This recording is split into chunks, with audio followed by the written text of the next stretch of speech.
rounds that were fired.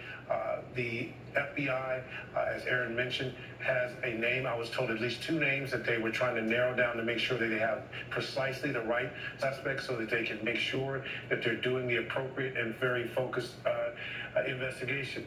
The other thing I would share with you is that we spent some time in recent weeks with the Secret Service as they were preparing for the conventions. And one of them in particular, who was a part of the counter assault team, told me specifically that they had to prepare for the lone wolf in addition to organized terrorist attempts, that everything was on the table. And he was making the point that it's all quite serious, it was all quite real.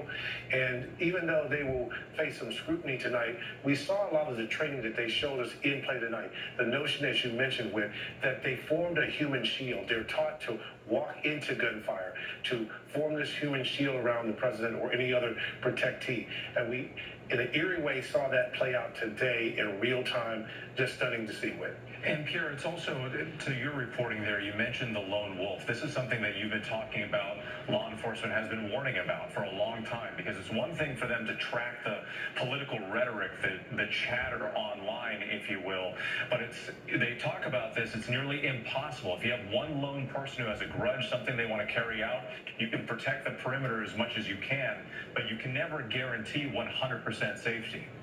Indeed, and again, the key is, who was this person communicating? Did they put anything on social media? Sometimes they do. Oftentimes they do put something out there that gives some kind of warning sign, but sometimes they don't. That's the key tonight. The key tonight is, who is this person? What can they find out about him? Were there other people involved? Did anyone else know? Those are the critical questions. We expect we'll get more answers tomorrow. Again, they have a name, at least one name. I was told two. They're narrowing this down, but they want to know everything possible before they begin to speak anything about this particular suspect.